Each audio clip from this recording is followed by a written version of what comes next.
Chebet Birir, KTN News, Nairobi.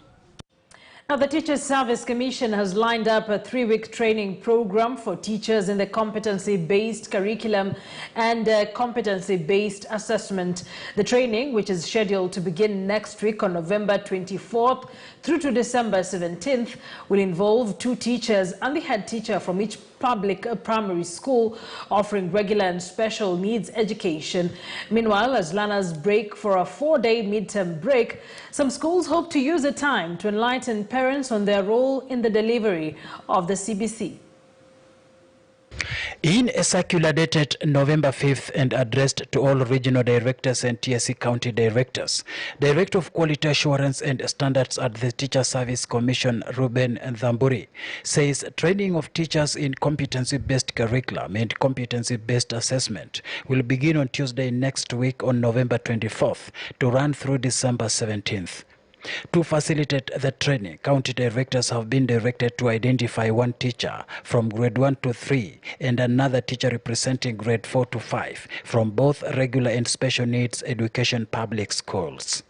The letter further says the head teachers and teachers from regular schools will attend the training for 5 days during the zonal teacher training, while training for teachers from special needs education and arid and semi-arid areas will be residential.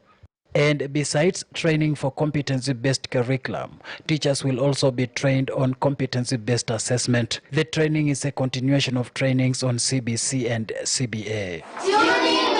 Elsewhere, as learners proceed on a 4-day midterm break, some schools have embarked on training parents on their role in the delivery of competency-based curriculum. At Sharp Education Center, for instance, the school organized for the training of grade 1 to 3 parents. The teachers have been trained by the parents who are equal partners in CBC. Parents had not been trained. And so we said that we want to actually launch it today.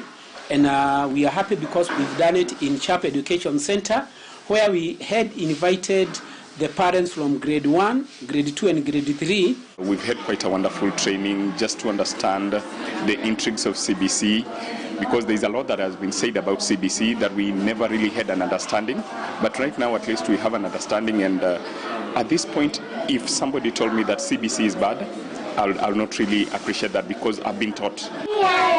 While CBC emphasizes on competencies, there have been questions around assessments, with many parents still facing the challenge of understanding how transitions will work under the competency-based assessments. Kila mtu ameelewa ya kwamba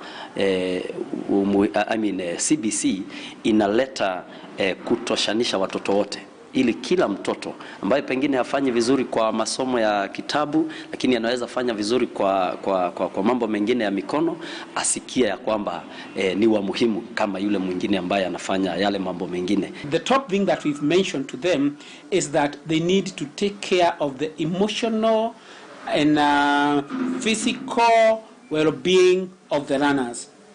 This one actually touched on the parenting matters, so that even as early as now, when these learners are at their early years, they can be well mentored, so that when they grow up, they will not repeat what we are seeing in our high schools. So we have also talked to them about parenting. Parental engagement and empowerment is critical in the learning and teaching of the CBC, with parents expected to play a central role in the learning of their children. However, there have been complaints that many parents have not been enlightened on their roles, thus causing a lot of complaints, distortions and misconceptions about competency-based curriculum and competency-based assessments. Shadrach Miti, KTN News. And KC